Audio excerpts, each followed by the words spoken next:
What is up, everyone, and welcome back to another episode of the Somewhat Sports Podcast. My name is Chris, and I'm joined by two of the greats in this brutal industry, Jurg and Dame. Fellas, how are we this week? Doing well. Had my favorite fantasy league yesterday. It Nice. was a really fun live draft. Live drafts are the best if you do fantasy. Try to make sure your league does a live draft. It's really fun. But yeah, it was a very exciting time. I'm happy with my team. A couple picks got sniped, but it's all right. It happens. Yeah, as it is. I'm glad to be back, boys. You two held down the ship and then some last week. It was quite a phenomenal episode. Had me worried for a second that I might have to get worried about being traded for a mid-round pick despite my pedigree, but I've been reassured that that will not be the case, and I will not be abandoned early on by my compatriots here in the Somewhat Sports franchise, so I'm very happy about that. Please, Jurg, please. Yeah, a little bit of an interesting week this week because we have some news, but I think the main event portion of this week's podcast will be fantasy talk. That's right. Damien alluded to it. There was a live fantasy draft last night that me and him were a part of, that him and I were a part of, whatever. I already graduated college. I don't care about structure of sentences, but we were both part of this live draft, and we decided as a trio to, kind of discuss fantasy football, by the way. So yeah, we're going to basically go over some football news that occurred this week. So we'll be talking about the Trey Lance trade. He got traded to the Cowboys last Friday.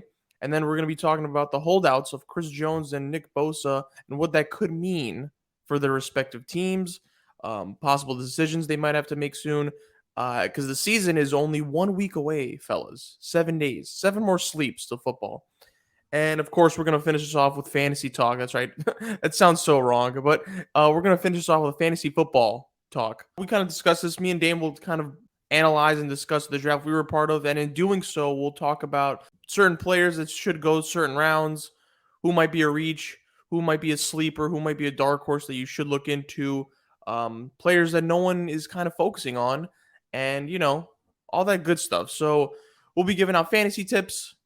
We'll be giving out, fantasy do's, fantasy don'ts, sleepers, all that, the whole 9 yards. But of course, we have to start off with the actual football news, not just virtual fantasy football news. But yeah, just that's the rundown for this week. Jurg, are you okay with that? Because you're going to be the third party for that main event portion. You're just going to kind of give your 2 cents.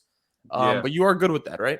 Yeah, I think it'll be fun. Like, I think fantasy is something that, every once in a while we could talk about. I think it's just an interesting thing. And I've dabbled in fantasy before. I finished second place. So I made it to the championship game and I lost by like 20 points or so. The second season I ever did NFL fantasy. And then my first and to this date only season that I did NBA fantasy first season, I finished bronze medal, third place in the whole league. So I have some chops. So, I mean, you're just a legend in the game, brother.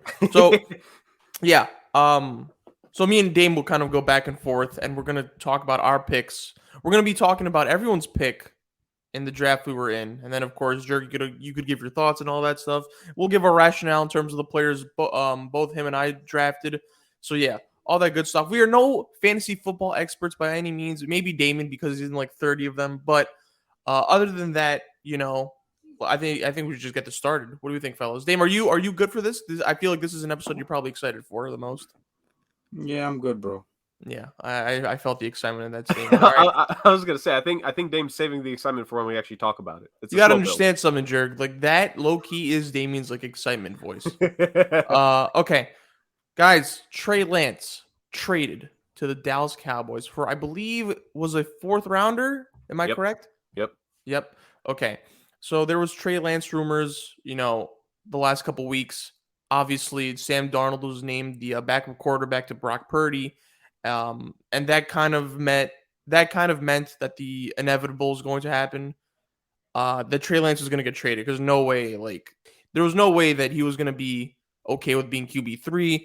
The Niners kind of knew that they would have to trade Trey Lance, strike while the iron is hot, but it's just like, because of how Trey Lance's careers went, because of how the 49ers have kind of handled this situation, you weren't going to get like a decent package for him. But I think they were going to trade him to what the best package was offered. So I'm assuming the highest pick available. So he ended up going to the Dallas Cowboys for a 4th rounder. This came out of left field because man, oh man, me and Dame kind of talked about possible teams that he could get traded to. We were talking about, the Falcons, possibly the Cardinals. I don't think either of us had the Cowboys on our list. So now that he has been traded to the Cowboys, guys, initial reaction, personally, I was like, wow, shocked was an understatement. So I don't know why here's the thing. Jerry Jones, man. Props to them for trading for him because this creates good content and this, makes for good conversation. Jerry Jones, that man does not fail to make moves that entices conversation. So obviously we talked about the Cowboys being in like that tier 2 or the bottom of tier 1 teams in the NFC. They're ready to win now. I think them trading for Trey Lance, personally, I think this is kind of like, I don't necessarily think Dak's job is on the line here, but I do think this is Jerry kind of saying like, yo, time's ticking because like we kind of want to win now, right? And I feel like Trey Lance is kind of like an insurance policy for them. Like they're ready to be like, I don't think Jerry Jones is afraid to be like, yo, I need results now or things could switch up real quick, And I think like I don't think it's necessarily instant pressure for Dak, but I think it's something that he should keep, that he should have eyes in the back of his head for. I just think this is like a big brain move from Jerry. I don't necessarily know how I felt about this. Like, do you want to put like this added pressure to Dak? Because like it also kind of, he might feel a little bit isolated at this move, right? And I don't know if you want that. I don't know if you want to ruin the vibes going into the season because I do think this is the best chance for the Cowboys to make some noise. And by make some noise, I mean like get out of the fucking divisional round for once. But it's just like, why do you need this? Like this is an added element of just like unnecessary pressure. Like I don't know. I think Dak is a top 10 quarterback, and like what are you threatening him with, right? Like what's the pressure for? Like are you gonna like tear it down and like make Trey Lance your QB1 in like 2 or 3 years? I don't know. Like what are we doing here? I just feel like Jerry just wants to have that big brain power, and he just wants to let Dak know it's like, yo, we better do something this season, and results better be shown, or changes might be happening soon. So I don't know. Maybe it's like this thing, like this 4D chess thing that Jerry wants to play with Dak, but I don't know. I saw Dak's interview. The media after the trade happened, and he didn't necessarily look too happy about it. He obviously gave the right answers, saying like, we're going to welcome him like we would do any other player. But he was just like, I'm not surprised by anything. Like business is business at this point. So it's kind of like, Dak went about it the right way. He said the right things. I don't know. I didn't necessarily like this move for the Cowboys. I just don't know if you needed him. I just think you're fine with Dak. But Dak also has injury history. So maybe they thought Cooper Rush wasn't enough. So I feel like other teams could have traded for him. But again, I guess the Cowboys offered the best package, which was a 4th rounder. So yeah, unexpected move to say the least. Don't know how I feel about it. A little indifferent, a little bit of big brain energy from Jerry Jones. But what else is new? Jurg, what did you make of this news when it dropped? I was certainly surprised, to say the very least. With listening to you guys last week on the pod and with hearing other various opinions throughout, I thought if Trey Lance was going to be traded, it was just going to be somewhere where he was going to comfortably be the backup. And it was a for sure plan of maybe he was going to get time this season, and if not this season, the next year. You even heard from John Lynch and Kyle Shanahan after the trade happened. Like they personally don't really have, at least they're not going to say they have any ill will to Trey Lance. John Lynch mentioning how like Trey Lance apologized to the team after the trade, and Lynch telling him that he had no reason to apologize. Like Trey Lance is a good kid. Like he is not a player who causes us trouble. He's not anything like that. He's just a guy who a lot of various circumstances have led to this fact. And then now him being traded was one thing. You were never going to get that big of a compensation back at the end. I know you guys have talked about it. Like just too much has happened, especially with last season being ingrained in everyone's memory and the limited time we saw of him. And then this preseason, you were never going to get too much back. So like you had said, Chris, I think it was always going to end up being a who's going to offer the best possible package type deal. I think that's exactly what happened. I don't think any other team was willing to give a fourth-round pick, which kind of says a lot of various things about multiple parties here. But with Dallas coming in with the fourth, I think San Francisco said, let's not waste any time here. Because I don't think if they had tried to bring that back to anyone else, I don't know if they did or not, but I don't think anyone would have matched it. And I think San Fran just made the personal decision of, all right, here this is the best we're going to get. Let's just take it. Now, him in Dallas is interesting because you mentioned the contract, Chris. Dak has 2 years left on his contract at the moment, this season and next season. Trey Lance has 2 years left on his rookie deal. Now, of course, there's the 5th-year option, but San Fran will not be, not San Fran, excuse me. Dallas would definitely not be, exercising that come next offseason because unproven quarterback for $20+ million, not exactly the way to go. But there is a path where they might be able to extend Lance at the end of next season, and it'd be a relatively cheap deal, somewhat similar to what the Packers did with Jordan Love. Is kind of like a 1-year prove-it deal that they did. And I think that's probably what is going to be the case. It wouldn't surprise me ultimately at the end of the day if Jerry Jones just sees something with this team that he doesn't like. He just got scorned with the Ezekiel Elliott contract. He was forced to move on from Amari Cooper. I think Jerry Jones, kind of like you mentioned, Chris, is trying in some way, shape, or form to play the system here where he can get a quarterback cheap at some point. And I think his thought process is if Dak doesn't prove himself good enough to win over the next 2 seasons with this team, which for all intents and purposes is still a relatively good and talented team, then we need to do something here. And why not get a quarterback who we're just going to completely rebuild from the ground up?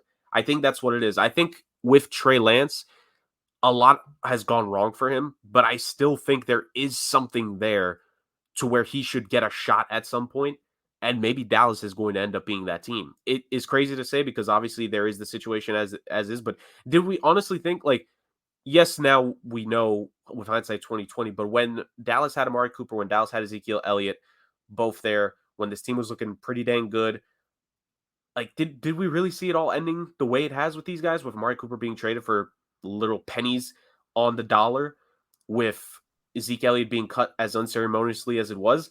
So maybe this is just one of those things where Jerry Jones just thinks to himself, I'm going to outsmart everyone here, which at the end of the day, if there's one thing NFL owners love to think that they are, it's smarter than everyone else. And I think Jerry Jones probably believes in this development, in this coaching staff, to be able to help Trey Lance over the next 2 seasons, get things together. Maybe if he gets a spot starter too at the end of the year, if the Cowboys have clinched a playoff spot and they want to try to save guys and maintain their standing, Trey Lance might get a start to this season, might get a starter to next season, assuming Dak does stay relatively healthy, which I think he has for the most part in his career, aside from that one freak injury a couple years back. I think Jerry Jones believes he can find something here, and he has 2 years to figure it out because, again, Trey Lance has 2 years, Dak has 2 years, and it could very much be a case where the Cowboys are extending Trey Lance at the end of the 2 years and going with a very much cheaper quarterback. Then if Dak is still good the next 2 seasons, he's still going to be a 30, 35, $40 million quarterback in this league. And I don't think Jerry Jones is going to want to pay that to a guy when he would say that, we've had him here for 8 seasons? If we skip ahead 2 years, 8 or 9 seasons, and he still hasn't brought us to the place where we want to get to. That, I think, is how Jerry would justify this decision in 2 years' time. But yeah, it was certainly surprising, but guys, let's be real here. In the mind of Jerry Jones, I think we need to expect the unexpected at points because this was unexpected. So I was extremely surprised at this move. The fact that the Cowboys were the one to do it. Obviously, I wasn't surprised that Trey Lance got moved. But then a day after, I saw something on Twitter. It was like a text message conversation, like someone put up. It was like, can you explain the Cowboys Trey Lance trade in like real life terms? And it was like, if you went to Costco and something was 90% off, but you didn't need it, but you got it because it's 90% off. And like, that just makes perfect sense because you're bringing in Trey Lance in hopes that he never starts a game for you because you have Dak Prescott and you paid Dak Prescott all that money. So you really only made the trade because of the price tag. I mean, he was a top 3 pick. He has so much talent and potential. And for a 4th round pick, I mean, why not? Maybe you could develop him and showcase him in like the preseason or maybe a last game of regular season if the Cowboys like rest their starters, something like that. And then you could trade him off for something maybe better, maybe a 3rd round pick, and you kind of win your investment there.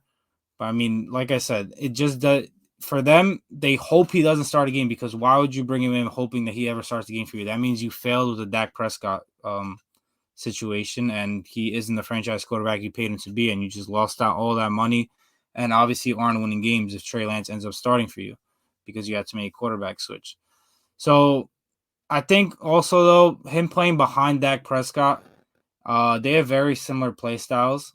It's not like Trey Lance is some like Justin Fields or Lamar Jackson where he's like mostly run and then pass. Like he's someone who can throw the ball, but who throws the ball but can run the ball as well. Very similar to Dak Prescott, super athletic, big arm. So I think that will benefit him compared to when he has to like sit behind Brock Purdy or like Jimmy G. So I think that'll help Trey Lance personally. But yeah, like for the Cowboys, this doesn't make them at all better as a football team. They just gave a mid-round pick that I guess Jerry Jones also kind of explained it when reporters talked to him about it. He was like, if a player of Trey Lance's caliber was there in the 4th round, they would obviously take him. So why not just make the deal? Which I get it. Yeah, that makes sense. But also a side note, I feel like Jerry Jones hates Dak Prescott. I feel like he's always taking shots at him in like random interviews. Like I even feel like him just talking about the Trey Lance thing and saying like, oh, if there was a guy in the 4th round with Trey Lance's potential, why not take him? Like you have Dak Prescott as your quarterback. You should be backing him up, being like, Dak Prescott's our quarterback. No matter what, he's the guy. He's the franchise. We've only brought in Trey Lance for insurance purposes, da-da-da-da. But it just feels like he never comes out to protect Dak Prescott. So I just feel like he low-key kind of hates him. But yeah. He also said something weird about like wanting to draft Jalen Hurts if he was available. Yeah. That was the other thing. Literally like a week before, talking about how he was going to drive Jalen Hurts if he came to them. Like, you don't say this kind of shit when you just paid Dak Prescott all this money and he's up for another extension coming up. I don't understand Jerry Jones, man. Like you can't be playing with this reverse psychology of just like, yo, it's motivation. It's gonna make him better. I'm like, bro, no, it's not. What the fuck? Like I said, it's really freaking weird the way his mind works. Like he thinks he's helping his team by saying this stuff. He's 90 years old, bro. Like what the? I don't know. Jerry Jones is weird, but this is why the Cowboys are gonna cowboy. Just like it starts from the top. Whatever. All right. Enough Cowboys talk. Guys, there's some holdups with some elite defensive players in the NFL. Nick Bosa of the San Francisco 49ers and Chris Jones of the Kansas City Chiefs, both integral parts to those teams' defenses. Let's start off with Chris Jones. So I don't know what the Chiefs are doing here because obviously defense hasn't been their strength of like the last few years. And the only positive of that defense has been Chris Jones. Now they're in a holdup. I don't know behind the scenes details of like what may be going on, but all I know is that the Chiefs, man, they can't afford to lose Chris Jones. I really don't know what the holdup is. I know that, Aaron Donald is the highest paid, right? Yeah, my bad. He is the highest paid D tackle in the NFL. Yeah, and I don't know if like, what do you call it? Jones wants like north of that or just wants like similar to that, but I don't necessarily know what's going on. I don't know what the holdup is. I don't know why wait, because I feel like if you're going to trade Chris Jones, you might as well have traded him on draft night, right? Like, there's a lot of factors going into this that I'm like unaware of. Apparently there's been like a lack of communication. Andy Reid had a press conference of just like, not much has been like being said. So, next man up, kind of move on. So I was like, damn, that was like, it felt like it was passive aggressive. I don't necessarily know what the tone was in the video aspect of it. I just read it. So, I mean, if I'm the Chiefs, I kind of like Mahomes takes pay cuts so you could pay your elite players, right? And he has been the staple of that defense. And man, oh man, they're going to need him, bro, because that AFC is just a death conference this year. And man, they're going to need him because I think they've been like building their defense through draft picks, but like you kind of have to build around Chris Jones. And again, he tweeted like a few weeks ago saying like, up until week 8, up until week 8 is when I won't play. So like by week 8, I'll start playing. I think the Chiefs should pay him. I think they kind of need to pay him. I mean, they're offense heavy, yeah, but like, man, it's just, I know the Chiefs get a lot of shit for their defense, but during the playoffs, their defense kind of shows up like during the most important times. And during that Bengals game, man, like Chris Jones was insanely elite, and he kind of won the game for them, man. Like that game-winning tackle on Joe Burrow with like a minute left, and then of course it gave the Chiefs enough time to kind of bring the ball down, and then of course ultimately win the game on a field goal kick. And so yeah, I don't know what the Chiefs are doing. I don't know what the holdup is. Dane, what do you make of this whole situation in terms of Chris Jones and his holdup with the Chiefs? Well, yeah, he's looking for Aaron Donald money, but like I feel like Aaron Donald's money is just ridiculous. $31 million for a defensive tackle, I think, is nuts, or whatever. Something early 30s. But I do understand Chris Jones' like argument is because he's so important to that Chiefs defense. Obviously, you have Mahomes and Kelsey on their side, and they're paying a lot of their offensive linemen as well. But they're really not paying anybody on the defense. And Chris Jones is the vocal point of that defense. Like you said, he always shows up in the playoffs. That defense shows up in the playoffs, and a large part is because of him and the impact he has in the run game and as a pass rusher. And he gets out in space and makes plays as well too. But yeah, without him, like I don't personally think they could win a Super Bowl. Their offense is always going to be one of the best in the league. But as for the defense, you're just not going to be able to keep up with teams like the Bills and the Bengals and the Ravens in the playoffs, in the AFC at least. So they somehow need to figure out a way to get this done. An option I also thought of, not that I thought of, but I think if they can't reach an agreement with him, I think they probably should go this route. Is the same thing they did with Tyreek Hill, where you just trade him for a boatload of picks and build your roster that way to get cheaper. Like, I think they could definitely get 2 first-round picks for him. Jamal Adams went for 2 firsts. Jalen Ramsey went for 2 firsts. Most top defensive players go for 2 firsts, and Chris Jones is, you could argue, the same level as Jalen Ramsey and Jamal Adams, or even better than Jamal Adams, or better than Jalen Ramsey were when they got traded. And he has a bigger impact. He's not that old either. I'm pretty sure he's like 29, 30. Like, he's in the prime of his career. It's not like he's an aging guy. So I'm pretty sure they could probably get him. And a team that I saw that was interested and actually called about him was the Bears. The Bears could capitalize on this because they have Justin Fields on a rookie contract. They're not paying many guys, so they have a lot of open cap space. And their defense is awful. Their run defense, I'm pretty sure, is the worst in the NFL. So they are in dire need of a guy like Chris Jones. So I could see a team like the Bears giving up 2 firsts and maybe they're another D lineman on their team to go get a guy like Chris Jones to kind of be the main guy in their defense and hopefully, for their sake, bring their defense back to what it used to be.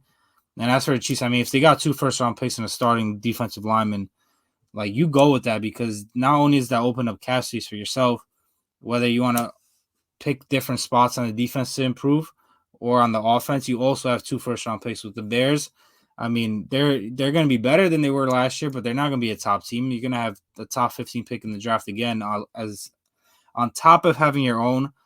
Not only is that improving your team with better players, but these are going to be rookie contracts that also open up money for you. With obviously, when you have guys like Mahomes and Kelsey, now you're going to be able to have money for maybe a wide receiver 1. You're going to have a better corner, safety, linebacker, or even add to the defensive line. You could get 2 defensive linemen instead of just paying 1 in Chris Jones. So trading him opens up a lot of options, but I personally think because the championship window is now with Patrick Mahomes, you kind of just got to go for it. You got to figure something out. I don't know. I'm not a fucking GM or a capologist for the Chiefs, but I feel like they got to figure something out, because the time to win is now. And obviously, they just won last year. You got to try to go back to back. You talk about this dynasty. You got to keep winning if you want to win the dynasty. And without Chris Jones, there is going to be no winning. Yeah, so to the point of what Chris Jones's demands are, he basically wants close to Aaron Donald money, but not exceeding, because apparently the rare sense of someone knowing where they are, he knows that Aaron Donald is the guy, so he wants to basically be the second most paid defensive tackle in the league. He's actually looking for something that's a bit north of what Quinnen Williams recently got with the Jets, which, with 2 Jets fans on this podcast, they both know pretty well what that was. It was a 4-year deal north of $90 million. It was $22 million a year, I think. I just saw on Spotrac it was actually 24, because it was a little over 90 mil. So with that, like, I don't necessarily blame it. Now, some people would think, well, it's just a little bit extra for this year. Why doesn't he just play out? But then you got to understand, like, it goes past. Like, this is the last year of his deal, and he wants to get his money. Like with Dame, there is obviously the avenue where the Chiefs could take, is because they literally dealt with this with Tyreek Hill, and they could just trade him for a lot and be lucky again. But man, as great as the Chiefs has been, are you going to be able to get as lucky with dealing away Chris Jones? And handling that as you were with the Tyreek Hill situation. I think the Chiefs were better equipped to handle the loss of a Tyreek Hill more so than they were when it came to Chris Jones. Yeah. They would be with Chris Jones. And one of the reasons for that is when they traded Tyreek Hill, you still had the rest of free agency to play out last year, and there was still the draft to figure that out as well. You don't have that now. We're literally about to start the season, and Chris Jones has said that he's willing to miss the first half of the season for this. You don't have an offseason right now to figure this out. Like, at best, it would be the trade deadline, but not a lot of, pretty good defensive tackles are necessarily going to be made available at the trade deadline, like in droves, So, and then you're competing with a number of other teams in terms of giving up assets. Like, I'm with Dame. I think the Kansas City Chiefs, they'll be able to figure this out. In terms of the cap, like the Kansas City Chiefs have been one of the masterclass teams in terms of figuring out the salary cap the last couple of seasons and, doing these nice little things to be able to get past it. I don't understand how this goddamn team is able to do it time after time, but they're able to, and I think they're going to be able to figure out with Chris Jones on a nice contract extension. Aaron Donald post the Super Bowl, it was 3 years added onto his deal. I could see that being the end scenario here where Chris Jones just gets 3 more years tacked onto this year. And when it comes to getting an extension on a current deal, I think a little bit of the money ends up, being added to this year perhaps, or some sort of salary conversion. Like, the Chiefs can figure this out, and I think they will be able to comfortably figure this out. You have 2 guys in Travis Kelce and Patrick Mahomes who have both kind of made it clear like they're willing to do what it takes to make sure this team stays together. Patrick Mahomes has already said that he hopes Chris Jones is very much back with the Kansas City Chiefs this season. And like they mentioned, this is a team that has contracts that they can eventually get out of here relatively soon, and it can take some shots here at, losing a player and keeping Chris Jones. They did just sign a Jawan Taylor, but they still have Creed Humphrey for, I think, at least 2 more seasons under his rookie deal. You have the ability, I think, maybe after this year to get out of Joe Tooney's contract, who you signed in free agency. And the Chiefs have still been drafting an offensive lineman the last couple of drafts as well. So, like, they have guys in development. I think that, what would you rather bet your money on? Letting go of Joe Tooney or letting go of Chris Jones? This is just the hypothetical, but in that case, that's what it would be. Like, I think the Chiefs are going to be willing to take the risk on the offensive line if it means keeping Chris Jones. Because at the end of the day, like, the Chiefs defense is like relatively good, but they're not an elite unit by any stretch of the imagination. And losing a player such as Chris Jones on a team that's not already considered elite on the defensive side, it wouldn't help necessarily. I think they'll be able to figure this out. I don't know if it will necessarily be right now. But it could just be a thing where it's the unspoken agreement of, hey, we'll have the contract for you. Just finish out the season for us. Like, I think it might be that. I think the Chiefs would want to get to the offseason so they have the clear slate of what their roster is going to look like, and they could go from there. I don't think it would be solved during this first half of the season holdout he's doing, but if it is, it is, and they've proven us wrong yet again because goddamn it, Kansas City. But I very much see Chris Jones being a Kansas City Chief this season, and I think he'll be a Kansas City Chief for at least a little while longer. I don't think they're letting him go by any stretch of the imagination. I was going to ask, like, when do you guys think this could be resolved? Do you think it'll be resolved before the season starts? Because there's a week left. They played a Thursday too, so they play a couple days earlier than Sunday. If I had to take a guess, I think he does sit out a couple games. Mm-hmm. But then I do think it gets resolved. If I had to guess, like week 3 or 4, but I do think he ends up sitting a couple games. I think you should wait till after the Jets game. That's personal. I agree. Well, I think he's already said he's not going to miss the full season for this, but he is just willing to miss the first half. So we could still see a scenario where there's no new contract and he comes back to the team. Like, that's very much that's some high confidence for the Chiefs. They're just like, you know what, we can make it till week 8. I mean, they kind of can. They can, but it's just like, I don't know. You're playing with fire. They have some tough games to start off the season. I understand. No, like the Chiefs do have a tough schedule, but I think this team is thinking to itself, it's like we've weathered storms before. We can weather this one, and we'll get Chris back. Like, it's not him. This is not a Le'Veon Bell situation where he's going to miss out on an entire season, which Le'Veon Bell himself has admitted since then that screwed up his career royally. Like, Chris Jones is not dumb. He just understands leverage.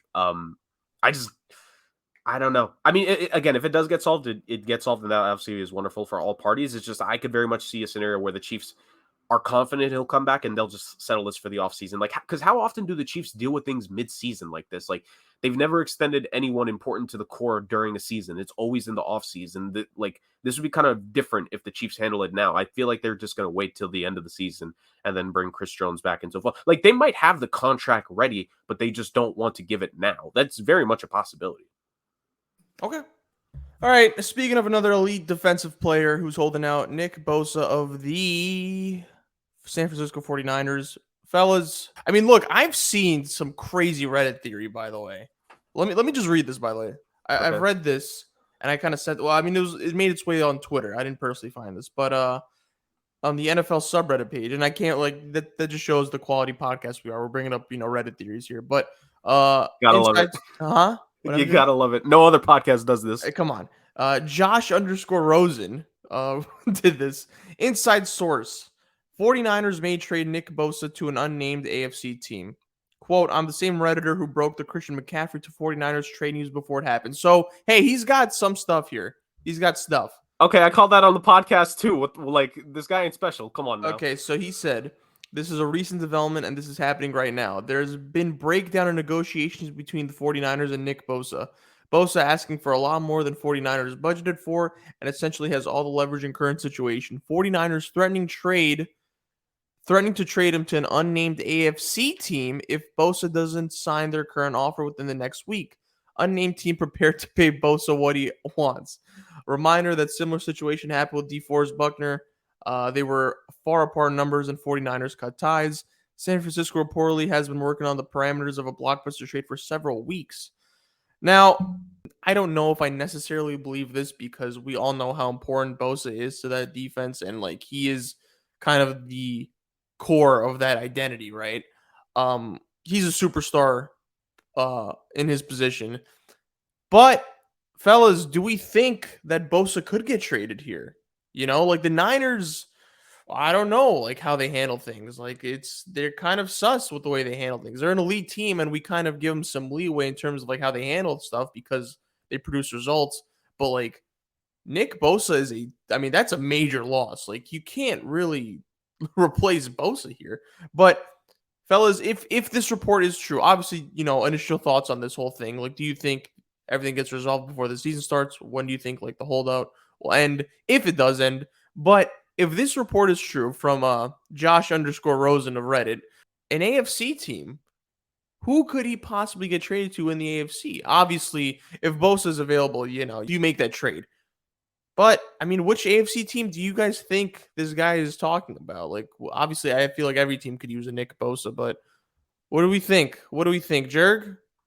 So, for the first part of your question, this should be resolved because San Fran, don't be stupid. You have Brock Purdy for 3 more years this isn't even a rookie quarterback contract. This is a 7th round pick contract. This is less than $1 million the next 2 seasons and then $1 million the final year of the deal. You're paying your quarterback. Let's be real here. He's going to be the starter for the next few years, most likely. You're paying your QB $1 million or less for 3 years. There's other contracts on this team that could be cut. To this day, I never understood why they re-signed Eric Armstead. I called it from a mile away that he was just going to be a one-off player in terms of he had like double-digit sacks his contract year, and then he has not even, I don't even think he's eclipsed 6 sacks in a season since then. Like, you can finally cut ties with Armstead. That'll save you a little bit of cash. You lost Mike McGlinchey in the offseason to, in theory, save a little bit of money. Like, everything pointed to the fact that you were saving up for Nick Bosa here. I don't understand why you don't just pay the guy. I understand that there might be an issue in terms of being far apart. Maybe it's more so with guaranteed money on it, which is like the big thing, especially with defensive players. But like for San Fran, this is no excuse. Like we've kind of given San Fran a pass for the last couple of years with how they've built this team and the fact they've made some deep runs. But if they just lose Nick Bosa, I know they would be getting draft capital back and maybe a player in the deal. But if they just lose Nick Bosa, the guy who is a defensive player of the year candidate, literally just won defensive player of the year last season, we need to seriously talk about the idea that Kyle Shanahan and John Lynch could be fired at the end of the season if this team does not perform at the level we would expect. We have to have that conversation because it encapsulates the idea of you traded all those picks in the Trey Lance deal, which you screwed that up, let's be honest. You then lose Nick Bosa. You lost Mike McGlinchey. Like, man, there's a lot of, like, this team is, you're talking about the Kansas City Chiefs, Chris, a lot, like, the Niners have gotten a little bit lucky here in terms of getting away with guys leaving and not roster mishaps, but, having to survive in the salary cap world. Like, you can only get away with it for so long before it finally comes back to bite you. And I think losing Nick Bosa, like, this is not a particularly strong defensive backfield. They need a strong, front seven to be able to put pressure. I know they still have Greenlaw and Warner. I've praised them on this podcast multiple times for, I think they're arguably the best linebacking duo in the league. But like, if there's no one in the front four to create the pressure you want, who the heck is going to do it? It's not going to be Armstead. It's not going to be Kinlaw is that defensive tackle that they drafted that still has not performed in any way, shape, or form to this day. Like, if you lose Nick Bosa, you lose your entire sack production. Seriously, you lose the guy who not only does he get 15 plus sacks for himself, he creates sacks for his other guys. If they were a little bit more goddamn talented, maybe they would finish those sacks even. Like, if you lose Nick Bosa, I think this defense falls apart. I think Kyle Shanahan and John Lynch, I love them. They're creative minds. They're both obviously, whatever their San Francisco tenures are done, they obviously can get hired any other day of the week by any other team. Half the teams in this league would fire their general manager for John Lynch, and half the teams in this league would fire their head coach for Shanahan.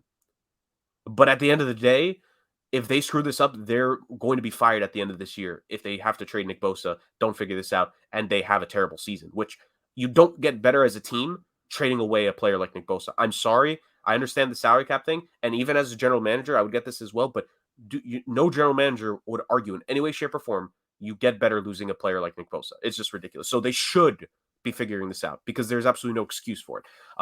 Now, to the second part of your question, Chris, the hypothetical of what the AFC team could be if this, amazing Redditor is apparently true because, he called the Christian McCaffrey deal. Hey, buddy, I did the same thing. You're not special, kid. But if I had to take a guess on who the AFC team could be, I would say, God, no. Oh, no. I mean, well, you said that the team would be willing and able to give Bosa the contract right away. According to this thread, excuse me, Chris, this is not your geriatric thoughts coming out here. Chris will love this.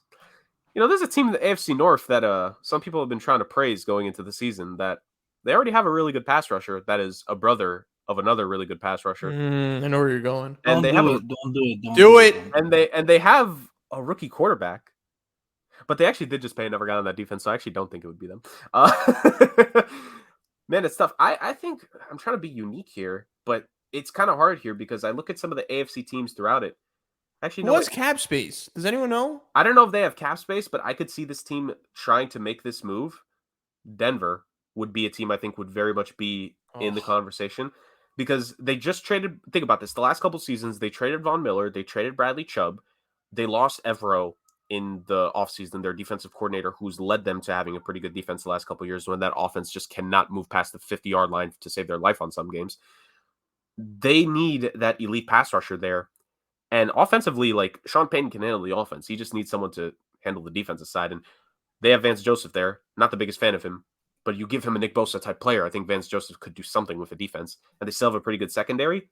I could see Denver being that mystery team. Because, again, Walmart's going to spend on anything except their own employees in their stores, but they're going to spend on anything else when it comes to it. So I could very much see the Denver Broncos being that team that is in the works to get Nick Bosa. Look, they've made a trade with an NFC West team that blew up in their face a couple years ago.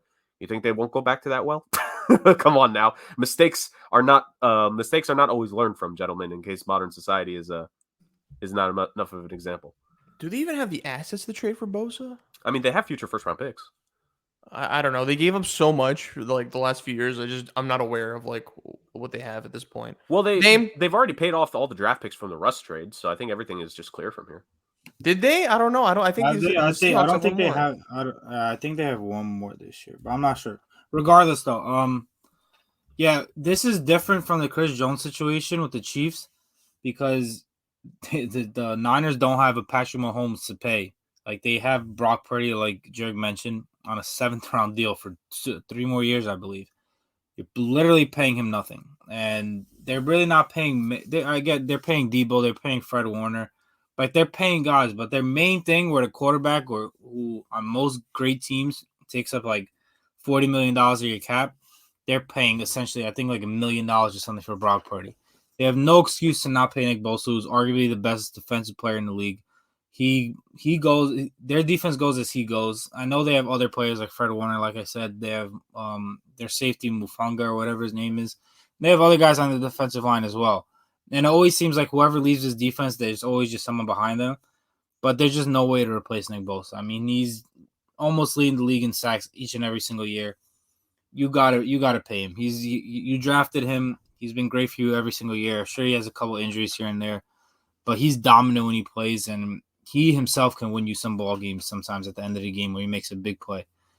When it comes to the mysterious AFC team, I would say the Jaguars would be a really good spot for him. I mean, they're not paying Trevor Lawrence yet. They're not paying Calvin Ridley a lot, number one receiver. They have a rookie running back in ETN. Not paying many guys on the offensive line or defense in general. They need a big-time player on that defensive side of the ball to kind of match their offense. And, I mean, their first-round picks aren't going to be high picks. They're looking to be competitive, especially in that AFC South, where it looks like they're going to be a runaway winner in that division. You might as well give up 2 first-round picks and whatever it takes to get Nick Bosa to really revamp that defense and make it another strength of yours instead of just hoping your offense scores 35 points or whatever it is for you to win ball games. If you bring in Nick Bosa, he'll create turnovers for you as well and get the ball to Trevor Lawrence a lot more than it would currently with that defense. That defense isn't going to create many turnovers now or make other offenses punt it away. So if you are able to make a move like that, if he really is available, I think the Jaguars should absolutely go all in for it. Okay. And that leads us to the main event of this week's episode.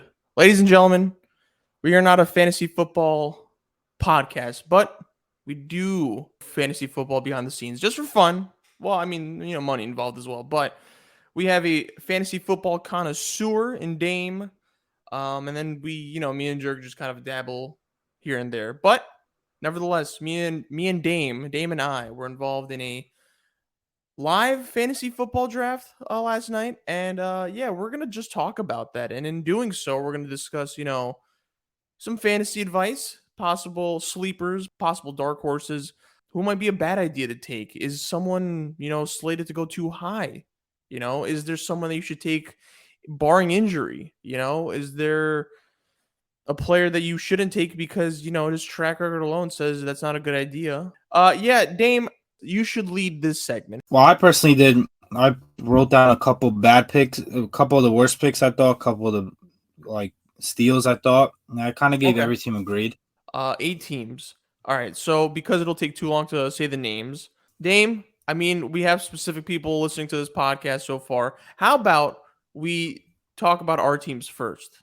How about that? Now, before, just a disclaimer, Jurg, Dame just made a plethora of trades, taking this shit way too seriously than it should. But Dame, you want to talk about the trades you made and then maybe discuss your team?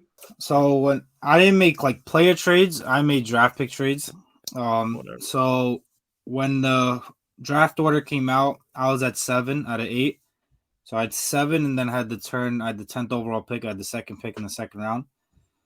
So the thing in this league, I always take Mahomes earlier than most people do, just to secure him because I like watching him play, and I just know in any other league I won't get him. So at the 7th pick, there wasn't really anyone that stood out to me with the rankings that I like, so I decided to move back from it.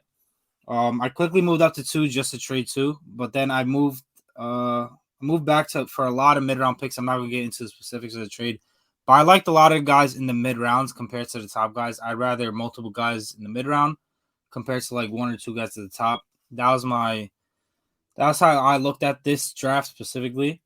And to be honest, it worked out for me. I went with Davante Adams first. I dropped back all the way to 13, and I got Davante Adams there. Followed him up by Mahomes I had a back-to-back pick there. And then I went with Joe Mixon and Jahmyr Gibbs. I got 2 of my running backs there. With Davante Adams, I did have the option to take Nick Chubb, but I knew already in my mind that a round and 2 later, I was going to go with Mixon and Gibbs. I knew they were going to be there. So I knew I was going to secure them. So I was like, let me get Davante Adams here. Let me go to receiver. So because I knew I was going to secure my 2 running backs there as well. I also got Waddle. That was my extra pick I had from trading down. So I was able to not only get the 2 running backs in Joe Mixon and Gibbs, I was able to get Waddle as well to pair with Davante Adams. The thing with Mixon that I really like is that they finally got rid of that fucking old guy, P. Ryan, who always stole touches from him last year. Now I literally had to look up who their backup running back is because I couldn't name you him. So I like when running backs don't really have competition. I like when running backs don't have competition. I like when they're receiving backs, which brings me to my running back 2 in Gibbs. I'm an Alabama fan. That's my college football team. I watched him all last year, and I know how much of a dynamic pass catcher he is. And the format of fantasy football in most leagues is PPR, which is points per reception. So a receiving running back is huge. And Jahmyr Gibbs, you could argue, is the best receiving running back in all fantasy football, aside from Christian McCaffrey and Austin Eckler. So I really like that pick. Following those two, I went with Darren Waller. Now I talk a lot of shit to Giants fans and how they suck and this and that, but I think Darren Waller is in for a monster season. Daniel Jones is an average quarterback. Giants fans gas him to be some good or great quarterback. He's not. He's an average guy who will get the ball to Darren Waller. It's not like Darren Waller is playing with a guy who's just not going to be able to get him the ball. Compared to like a situation where like I think with Drake London on the Falcons, I don't think Desmond is going to be able to get him the ball. Daniel Jones, I think, is capable of getting the ball to a guy like Darren Waller, who's a huge target. He's a big guy, and he makes things happen after he gets the ball in his hands. So I really like getting Darren Waller in that spot. And then I followed up, I'm not going to name all of them, but I just got a lot of guys I liked with Brandon Ayuk, Jahan Dotson. I got Antonio Gibson as well. I really wanted Jordan Addison as a rookie wide receiver, but I got sniped. So I got Jackson Smith and Jigba. I know he's hurt, but he's not going to miss much time. I think if anything, he'll miss 1 or 2 weeks. They picked high for a reason. Obviously, they still have DK and Tyler Lockett, but if you weren't going to use Jackson Smith and Jigba, you weren't going to draft him with your first-round pick. So I do think he's in for a big role in that offense, and I think it's going to be a very pass-heavy offense, or they wouldn't obviously invest so much into 3 wide receivers. But, yeah, overall, I really like my team. A lot of youth on my team. It's usually how I go in fantasy because I feel like the young guys usually get more reps and get more action and get more fantasy points compared to the old guys who sometimes sit out a drive here and there, sometimes sit out games here and there. I like the young guys because they play more, they get more opportunities and all that stuff. And at the end of seasons, a lot of the time when it's the fantasy playoffs, veterans do sit out a lot, and rookies and young guys usually don't. They're getting as much playing time as possible, which is why I usually like to go that route. But yeah, I really like my draft. A couple times I got sniped with certain guys, but I really like the depth I have and the youth I have on my team. Yeah. So before I go, I kind of discuss the rationale behind my picks. I was kind of a dark horse going into this draft because I haven't played fantasy with y'all in a while. For reasons that we'll not disclose. But came into this draft. I remember hearing Dame talk about trading his first round pick, and I'm like, bro, what the hell? Why? Why do you want to trade first round pick? And just it gives other dudes like multiple first round picks, and I'm just like, that's too OP. But then I kind of came to the realization that what, Damien's right. It's all about depth in fantasy, right? So I went with that philosophy, and me and Dame actually had a trade. We actually traded with each other. I believe I traded my second rounder, so Dame gets my second. I get an extra 4th and 5th. So I had 2 4ths, 2 5ths. No second. I had my first, and then I had a third. And then, of course, just after that, it was just a regular, besides my 10th rounder. So I had the 4th overall pick. I went Travis Kelce here, number 1 option for the Kansas City Chiefs. Me and Dame could actually help each other out here because if Mahomes throws, passes to Kelce the entire time, he gets more points from Mahomes. I get more most of the time they're going to Kelce, so I'm okay with it because I get the obviously tight end number 1. And tight ends are kind of scarce in fantasy. There's not a lot of great ones. I got obviously tight end 1. And then Jurg, I'll say this. I didn't have a second rounder. I think you'll like this one. So my philosophy going into this was like, you know what? I don't know if I want to go running back heavy, which is kind of stupid because running backs are like the most guaranteed points in fantasy. But I was like, no one really intrigues me. No one really intrigues me besides the select few. So, I doing some intel, a lot of politicking behind the scenes before the draft, just dudes just colluding with each other. Oh, Lord. And I wanted this one. I wanted this player because I was like, all right, if I'm going to get a running back, I might as well get one now and then just kind of figure it out later. Because I feel like there's a lot of stud wide receivers. I feel like you can't really go wrong. No one could really lack on wide receivers just because I feel like there's a plethora of them. Like, even if you don't have like a second rounder, I feel like you can still like strike gold with a few wide receivers in the later rounds. So I was like, fuck, I might as well get a running back now because I know it'll be like shit later for me. So initially, I was a little bit skeptical because I thought he was holding out. He re-signed for 1 year. He dropped to me. It was going to be between him and Amon-Ra St. Brown. But I got Josh Jacobs with my third rounder. Ooh. So, in doing so, because I kind of knew Kelsey was going to be my I knew I was going to take Kelsey. My team name was going to be Catching Kelsey. But because Jacobs fell to me, I was like, screw it. We're changing the team name. My team name now is Drake and Josh Jacobs. Had to do it. Had to do it. It'd be a lot better if he had Drake London, but he doesn't. But Drake's London sucks, bro. And then he doesn't suck. But I'm just saying it would have been a lot cooler name. It would be, but also like I don't know. I had him in fantasy last year. Very disappointed. But yeah, I thought it was a stud name. So I get Jacobs with my third round pick. I get another second one that went to Dame. So after that, this is where, Dame talks about sniping other players in the league. I sniped a certain individual in our league multiple times. So fourth round comes, and I decided to go for him because I know he is going to be the number one target for Trevor Lawrence. I went with Calvin Ridley. That's right. He's my wide receiver 1. Now, people could be skeptical. They could be indifferent because, Calvin Ridley hasn't played in a while, but I think he's going to fit in seamlessly. I think he's going to get involved in the offense right away. Trevor Lawrence is going to look for him the entire time.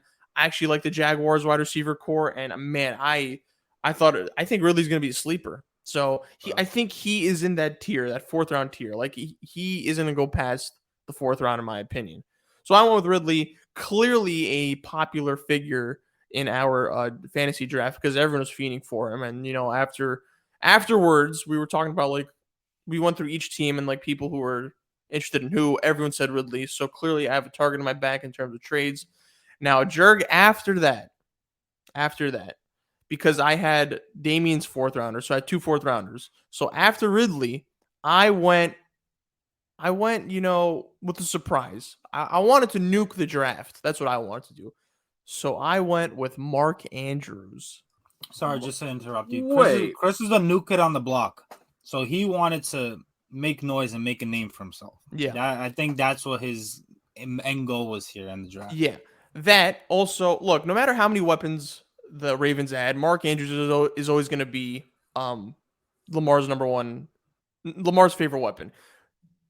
Mark Andrews is 100% a reach here in the fourth round. 100%. I think he starts going in the fifth round, in my opinion, especially if you have like 8 people in your fantasy league. But 100% a reach. I took him because I was like, you know what? Screw it. I'll take 2 tight ends, both number 1 options on their team. But mostly, I did it for the reason Damien did, for the reason Damien said. But I also know that it will entice trade bait. I know people are going to be fiending for Mark Andrews. I like holding the cards in my hand. Because now I have the top 2 tight ends. Tight ends are a very scarce position in fantasy. Right. I mean, but Waller kind of adds. I think Waller's going to be a really good one. But I now have the 2 top 10. Yeah, 2 of the top tight ends in fantasy. For noise, for sure. Part of me is like, you know what? I could definitely use this dude as trade bait. And who knows? Maybe I just keep him. I could flex him. Come on, bro. Please. I was gonna ask, are you able to keep because it's been a couple of years since I played my fantasy football? Like, are you able to play both these tight ends at once? Yes. Okay. So yes, different leagues have different roster settings. The way this league is 1 QB, 2 running backs, 2 receivers, and 3 flexes. Flexes are running backs, wide receivers, or tight ends. Oh, 3 flexes. Yeah, we took off defense. Yeah, because it's an 8-man league, and you're gonna have more. Obviously, the less players in the league, the more players, like good players, you're gonna have on your team. Right.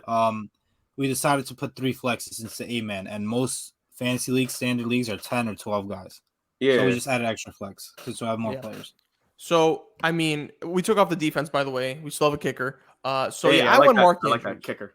I went Mark Andrews. 100% a reach in the 4th round, but again, I did it for external purposes. Actually, after that, another reach in my on my end, I went DJ Moore. So DJ Moore, this is kind of like Chris analytics here. That's a dangerous game right there. It is a dangerous game, but I figured, you know what? He's going to be Justin Fields' best, friend here. He's going to be his number 1 option. 100% a reach, but again, my rationale was like, all right, I want to scoop up all the number 1 options on multiple teams that I just know are going to get guaranteed touches, right? So again, I don't take this as seriously as a bunch of people do, but I do think, it is a bit of a reach, but I do think he is guaranteed to get the rock 100 like a bunch of times from Justin Fields. So I think that's going to be his number one option. He's going to be his favorite target. So I went with DJ Moore. Another reach. But again, fantasy's all about luck. I'm hoping that the luck gods are on my side. After that, I went with Lamar Jackson. I believe was that a 5th rounder name? Yeah, I took him. Yeah, it was my 5th rounder because I had a 2nd, 5th rounder. Yeah, So, you had two fifths. Yeah, so I had 2/5. I took Lamar Jackson because I knew I was going to be a little lacking in the running back department. I figured might as well take Lamar Jackson. He'll make up for what I lack in the running back department. And I knew he was a hot commodity. He one of the best runners in the NFL in terms of like the quarterback position. I already have Mark Andrews. I don't usually like taking like people in the same team, but screw it. If it's a QB like tight end or QB wide receiver tandem, I'll take it. I think if I didn't take Lamar there, he was definitely gonna get taken. I believe Josh Allen was the first QB taken in our draft, and then I think Joe Burrow was the second. And I knew Lamar was gonna have suitors, so I decided to snag him. So Lamar Jackson ends up being my QB1. And that was a snipe, by the way. Other names, I won't go too in depth with them because after that is just like a bunch of like, kind of a crapshoot when it comes to the bench. But my notable ones after Lamar was James Conner, Christian Watson, and Mike Williams. Again, Christian Watson, Mike Williams. Chargers I was a little skeptical about because I think that offense is going to be so spread out and Justin Herbert's going to share the ball. But I was like, you know what? You can never go wrong with Mike Williams, especially for like an 8th rounder, I think, or a 9th rounder. He was kind of a late round pick. But I figured he sometimes is wide receiver 1 for Justin Herbert. So I just went with him. Christian Watson, I think, is going to be wide receiver 1 for Jordan Love. It's going to be between him and Romeo Doubs. Again, don't expect too much out of them. James Conner, I think, is a sleeper pick in fantasy because I know the Cardinals are going to be bad, but I think it's guaranteed that he gets the most touches in that offense. So he's guaranteed points. Guaranteed points, James Conner. The only flaw there is that the Cardinals may be packing it up. Maybe like just be done by like week 7, and James Conner might not play a few games just because they're tanking. But again, even if he does play, I just don't think they're going to win. But I just know that guaranteed he's going to get the most touches in that offense. So that's why I went with James Conner. I got everyone I wanted in the first 5 rounds. I'm here to make noise.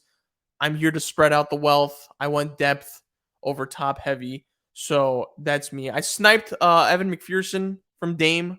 That's my kicker. Fuck you. Yeah, we could talk.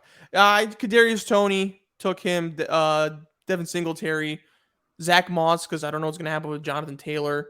I went with high risk, high reward guys, and Dak Prescott as my backup quarterback because Manny took Trevor Lawrence. Jurg, your thoughts?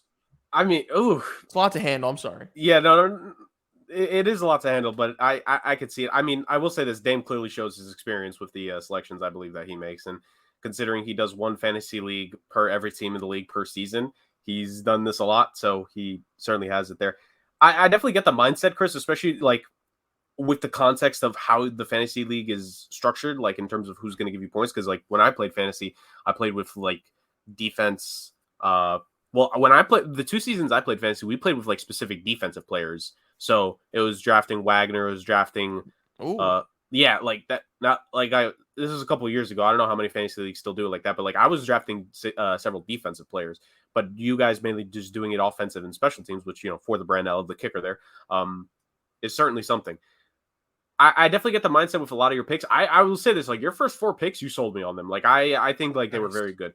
A bit questionable when it came to Andrews, but then once you gave the context of it, and then when I get the idea of its 3 flex options in the lineup, I'm like, okay, now I can start to see it a little bit more. So the Andrews one, I can kind of get a little bit more by. Lamar was a great one. You said he was in the 5th round. Like I know quarterbacks are not like the priority in fantasy, but Lamar feels like one of the quarterbacks I thought would have gone initially. Like to me, it's Mahomes, it's Hurts, it's Allen, Lamar, and then if he was still healthy, Kyler Murray, I think would be like the quarterbacks that would get taken because, well, Mahomes is just the pure touchdowns and the numbers he gets. But, with those guys, it's the ability to rush. And Lamar, I guess maybe part of the reason is because the idea is that Baltimore should be a bit more diversified in their offense, that Lamar won't be running 100+ times a season like he has in his career, but he's still going to get plenty of runs for sure. I think he's still easily the most potent runner on the team.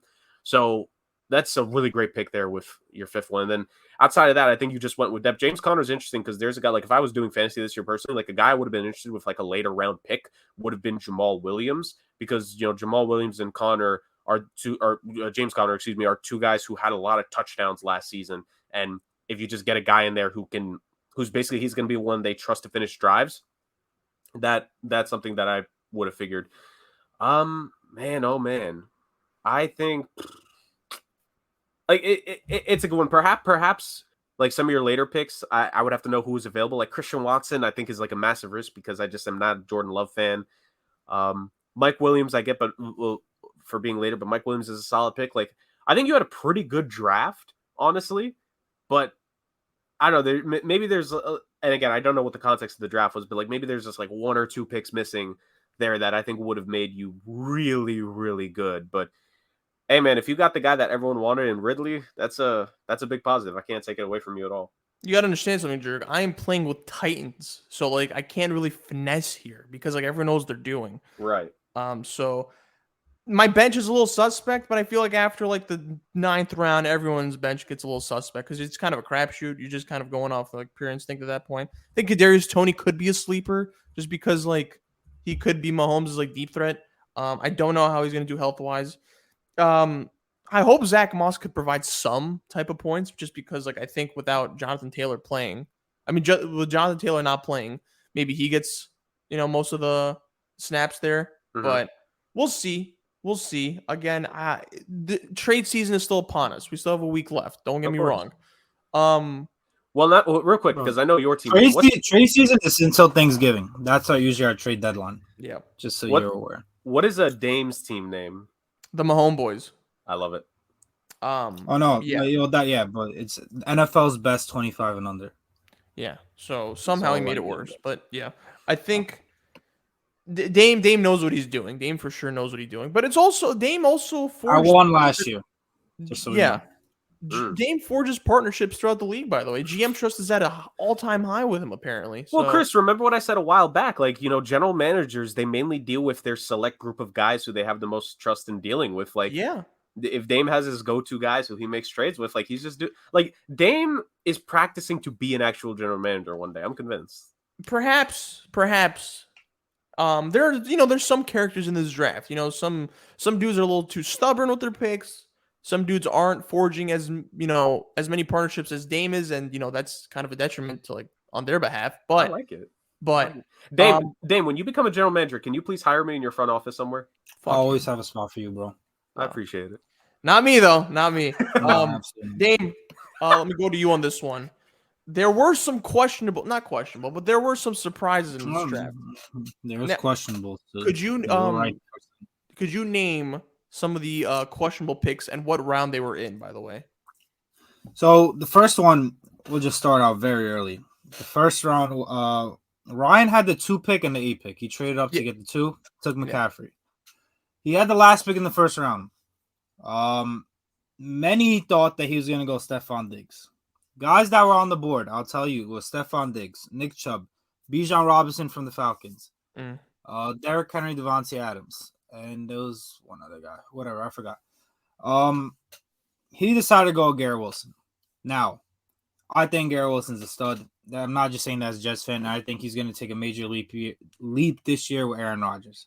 However, taking him as the 8th overall player in fantasy with guys, like I said, like Diggs on the board, Devontae Adams, CeeDee Lamb, Nick Chubb, Derrick Henry, Bijan Robinson. These are all guys that almost are guaranteed to be better than Garrett Wilson this year. He's not Devontae Adams. Like, I know Ryan's logic in this was, Devontae Adams, when he first got Rodgers, was like a 4th, 5th round pick, and then he became the top receiver in the league. He's not Devontae Adams, at least not yet. And it might take him 2 or 3 years to become that. And Aaron Rodgers also isn't in his prime like he was when he played with Devontae Adams. So I think it was a major reach here. I think he absolutely picked with his heart. And I mean, to a point, I get it, but I just feel like you can't do that with your top picks, especially when you don't really nail your mid-round drafts, which I don't think he did. I think taking Garrett Wilson there was a major reach. I personally would have wanted Stephon Diggs there. Stephon Diggs is a true number one receiver and has been for years, and has a top 3 quarterback in the NFL in his prime in Josh Allen. I definitely would have went that route.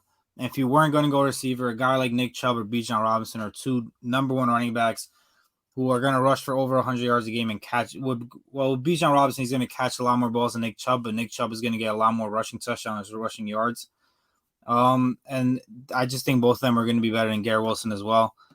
But I mean, he just went with his heart. If he might turn out that he does turn into Devontae Adams this year, but I just truly don't think so. I think it was way too early.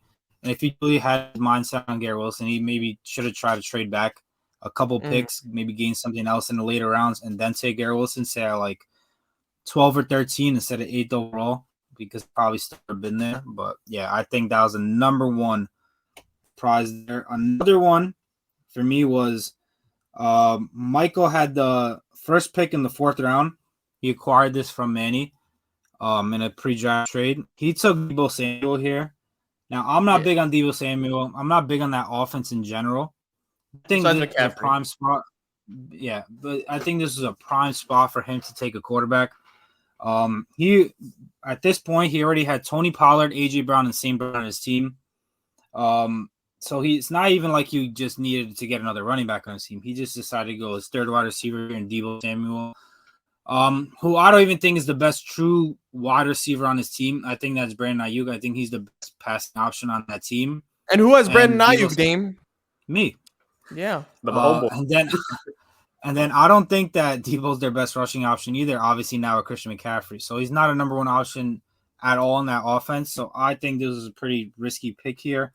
A couple guys who went after him would be Devontae Smith went after, Josh Allen went after, Aaron Jones went after. Like I said, he didn't have a quarterback at this point. Joe Burrow went after, Lamar Jackson, Najee Harris. These are guys that I think are going to be better than Deebo Samuel. And I think he definitely should have went with a quarterback here because he had the depth already at wide receiver, A.J. Brown and St. Brown, 2 great picks. He had an RB1 in Tony Pollard. We saw what Tony Pollard did without Zeke playing last year. He was a true RB1 in fantasy. He went crazy. So if he wasn't going to go running back here, which maybe there really wasn't a running back that was safe to go in the spot, but, unless you're going Aaron Jones. I think Aaron Jones is a better option here too. He definitely should have went with the top quarterback. Go lock yourself into Josh Allen and just wait for your next pick to go with another position. So I think that was a pretty risky pick there as well. I mean, Dave knows more about like the surprises. I mean, I can't really talk because I made some like stunners as well. Look, we could go back and forth here. But Dame, let me ask you, off rip, who do you think, there's 8 teams, has the best team? And once you say it, I'll basically say the roster. So off pre-draft, everything's going to change during the season. Guys are going to play better than you expected. Some guys are going to play worse than expected. I think based off the draft, I think Matt has the best team. Okay, so Matt, he also had the 3rd and 5th overall pick. It's kind of easy to build your team there. Yeah, but he was able to get Chase Eckler and Stephon Diggs, and on top of that, because he had Chase, he really targeted Joe Burrow here to get that stack. And it's not like you get bonus points for having the same like quarterback to receiver option, but it's just cool that when they get a touchdown, you kind of get both their points. So you get double points, but it's not like you get an extra bonus for doing it. So it's kind of cool there. And he was able to get his running back 2 in Rachaad White, who is the number 1 running back on the Bucs. Although that team is probably going to suck. Again, same thing like I kind of mentioned before. He really has no competition there. He's the number 1 guy. They got rid of Leonard Fournette. And he's a guy who catches passes as well, which is key in fantasy. He took a risk with Alvin Kamara. Now, he got him at a pretty good spot. I think he got him in the 8th or 9th round, which is he's going to miss 3 games. When he comes back after his 3 games, if Matt could survive 3 weeks, go like 2-1, I think he's going to be in a great spot here because he's going to be a slide Kamara right into his lineup. And Kamara is a fantasy beast. Like I said, he catches a lot of passes. He's going to be hurt by Jamal Williams there, taking a lot of goal line rushes. But guess what? Matt decided to draft Jamal Williams as well to back himself up, which was a smart draft pick. He took Dallas Goedert as his tight end, which I like a lot. I think Dallas Goedert is in that tier 3 of tight ends. I think it goes Kelsey in his own tier. I think Mark Andrews is his own tier in tier 2. And then I think the tier 3 is Darren Waller, Hawkinson, Goddard, and Kittle. So he's able to secure that as well. So I really like his positioning strength and the top guys he got as well. You know, the dudes who like do this usually have the tough teams, to be honest. Right. Yeah, Matt's team I think stand out. A very, He's top-heavy team. Like, he Yeah, doesn't extremely have much top-heavy. depth compared to other teams. Like, say, I think I have a really deep team. I think Manny has a really deep team. But Matt does have the top guys. So as long as they stay healthy and they play up to their caliber and where he drafted them at, he's definitely going to be in contention to win it all. But if one of them gets hurt, then he's in real trouble because he doesn't have much depth. I was going to say, boys, because obviously I'm biased. I want one of you two to win this. It would be fun to see Dame repeat as champion as well. But, like, just from seeing the list of other people, like, one person whose list stuck out to me that I think looks really good is actually Manny's. Like, I think Manny's, like, just on paper, looks really freaking good. He went running back heavy up the wazoo. Yeah. And I see he got Justin Tucker as well. Yeah, he reached for him though, but Hey, that's I'm a a- He guarantee. got him a little early, but he kind of already had his team set with all those running backs, Yeah. and he had the number 1 pick in Jefferson, so he was able to reach for Justin Tucker. Yeah, Knowing I'm that a he big just fan put the of kicker kickers. there. Yeah. I wanted he Justin got Tucker as well, Fields. but he just reached him earlier. Fields. So if we go to Fields, I think that was one of the guys I wrote down as a steal in the draft. He got him in the 9th round in the 6th pick. Justin Fields, obviously, we all know how I feel about him. I don't think he's a good NFL quarterback. But in fantasy, I truly think he's going to finish as a top 3 quarterback. He rushes. He's a running back. He's going to rush for almost as many yards as most running backs will. On top of that, he has the capabilities, obviously, throwing the ball. He's going to throw for a lot of yards and throw for some yards as well with DJ Moore there. So the combination of those two, you're kind of getting like a mid-level quarterback and a mid-level running back all put together, which makes a top-tier player right there. And being able to get him in the 9th round, I think was sick. I don't know how he went there. He should have been like a top 6 round pick, top 5. Well, why didn't you guys pick him, bro? I had Mahomes already, bro. Couldn't do it. So What this was is I supposed to do? 5 other. If I didn't take Mahomes, I would have taken Justin Fields a lot earlier in the 9th round. I promise you. I think I took him in the 6th round in the 10-man league. So, yeah. Okay. Dame, and Jurg, I guess. Last question. Sleeper team. It's kind of tough. Jurg, I understand the picture we sent is a little tough. There's a trophy in the middle. Yes, I know, but so I wasn't able to get the full one, and clearly it covers the team that I think is a sleeper. I think Vinny's team is a sleeper in this. He was able to get Cooper Kupp, Barkley, and Lamb in his first 3 picks, and Cooper Kupp, when he was healthy, was the best receiver in all of fantasy. The reason he dropped so much in draft boards this year is because of the uncertainty of his health and the uncertainty of Matthew Stafford's health, of course. But if those two are both healthy, Cooper Kupp is going to finish as the best wide receiver. He just gets too many targets. Him and Stafford have too much of a connection for him not to get the ball almost every single play. And then Saquon Barkley is a guy who his rookie season, I think, was like a top 3 running back in fantasy. And again, with him, it's also helped. He misses a lot of games. He gets hurt a lot. But now maybe with his 1-year deal that he has, kind of a show a deal before he enters the next offseason, hopefully getting a longer-term deal for himself. He's a guy who's a number 1 option for the Giants. He catches the ball as well. He's a home run guy. He's a guy that could take his 75 yards on any single play. So I think that was a really good pick. And CeeDee Lamb, obviously the number 1 receiver for the Cowboys, seems to be getting better each and every single year. So I really like that for him there. He took DK at a spot where he kind of fell. DK was ranked higher than I probably would have taken him, or most would have taken him. I've done a couple drafts already, and he's fallen a lot compared to his rankings. But the spot that Vinny got him in, I really liked. Couple guys that he got later on, I really like Tank Gidsby. He got him in like the 3rd to last round. He's the backup for Travis Etienne, but the Jags absolutely love him. Etienne had a lot of trouble at the goal line last year, being able to score touchdowns inside the 5.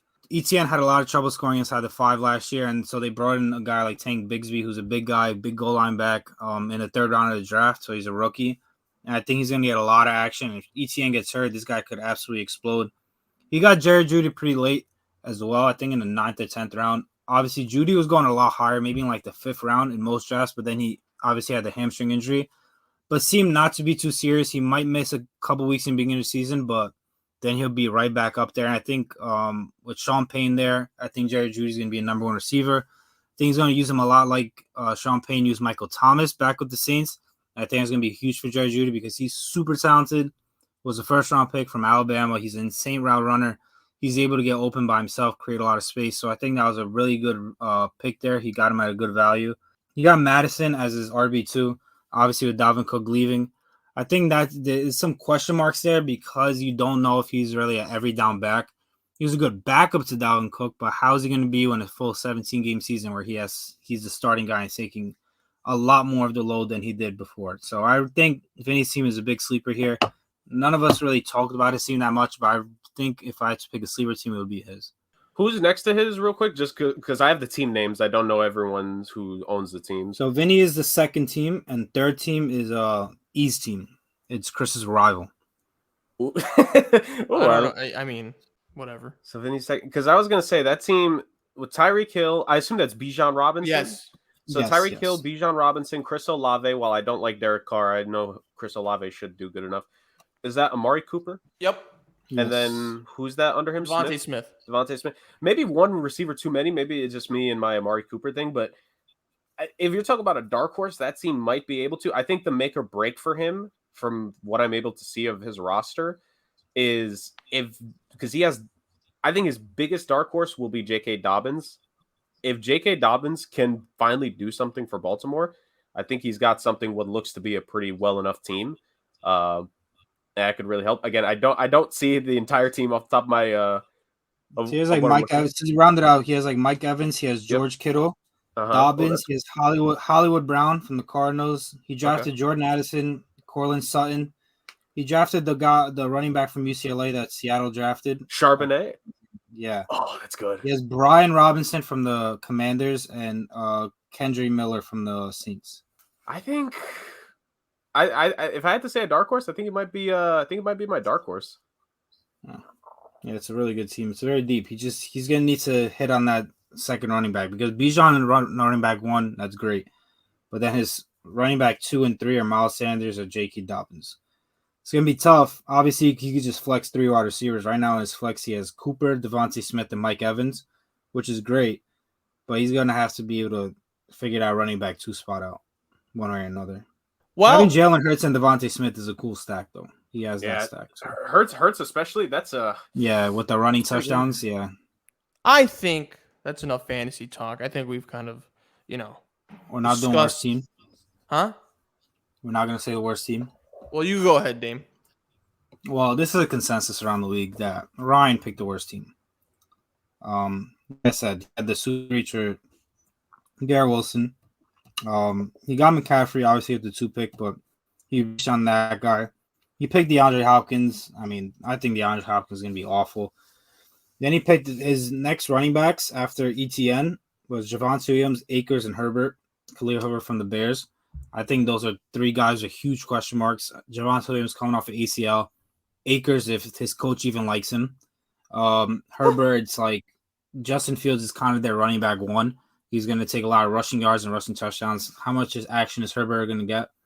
However, I do like where he got Jonathan Taylor. He got him really late. And at that point in the 10th round, last pick of the 10th round, you got to take him. It's a good risk there. But I just didn't like how most of his other draft went. I mean, Michael Pittman, again, he's the number 1 receiver on a team with a running quarterback who is a rookie. So I think DJ Shark was just a waste of a pick. I think Odell was a waste of a pick. He just had a very questionable draft. Now, this could all come and bite me in the ass. It has before in other leagues where I just was like, why is this is an awful team, and they came out to be pretty good. But overall, he just had a lot of questionable picks. All right. Consensus around the league. Can't argue with that. I think that'll wrap it up for this week. What an episode. Main event, fantasy talk. That's nuts. Never thought we'd get here, but this is guaranteed to make some views from people who don't usually watch the cast or listen to it, rather. Yep. Man. Luckily, sports are right around the corner. Football's next week, so we'll have stuff to talk about. This is kind of like an end of the summer. Our predictions next week, right? Next week you do predictions. Yeah. That's right. First, we'll talk about that for the Instagram shout. But NFL season starts next Thursday. Finally, boys, we're finally here. Off mic, we'll discuss, a little something for the winner of like our predictions that we do every week for NFL. But yeah, what an episode. Jurg and Dame, thank you for steering the ship with me. Jurg, we're going to find us on the socials. Guys, you already know you can follow us for the page at somewhat.sports on Instagram. As Chris said, Next week, the season begins. The picks will be made. A winner will once again be crowned for the third season ever of the Somewhat Sports Weekly NFL Pick Predictions. And for the first time, there will be a grand prize, aside from just bragging rights, for the winner of this pick competition. Who will win? Who will get the most unlucky with it, which I feel like was me last season, yet I think I finished in second place, if I'm not mistaken. It's going to be fun, to say the very least, and we're going to post those on a consistent basis every single week on Instagram, so you will be able to see that. And also, what will be the return, boys, which I'm excited about, crowns and clowns of the NFL season week by week. I am excited for that return as well, and you can get all of that plus updates to when this outstanding podcast gets posted, once again, at SomewhatSports. Speaking of the podcast that your ears are currently taking in the sound waves of, Somewhat Spaced in Sports on Spotify and YouTube. Like, comment, subscribe to the YouTube channel, give us 5 stars, leave us a review, comment, criticism, whatever it is. Constructive criticism, please, on Spotify. Please let us know what you want more of. Do you want actually a little bit more fantasy? Do you want fantasy league updates of this league that Chris and Dame are in? I personally want them, so we'll definitely get at least, a couple of those every couple weeks in the season. This is just going to be a fun time. NFL is always peak year for us, plus the return of the NBA and the NHL seasons. It's just so beautiful. I've said this last couple of weeks. You said it, Chris. I think the NFL season marks the true end of summer, despite the beginning of autumn being September 22nd or wherever the heck. But I think this is the true end of the summer. So thank you all so much for joining us on what was the third summer, if I'm not mistaken, of the Somewhat Sports Podcast. So the Somewhat Sports summer of 2023 comes to an end. But that's why in the fall, we rise once again for the most outstanding sports podcast in the world. Join the wave, boys, because it only goes up from here. Beautifully put as always, Jurg. Beautifully put as always. Thank you very much to both of you for steering the ship with me. To all listeners listening, if you made it this far, we appreciate you. And until next time, peace.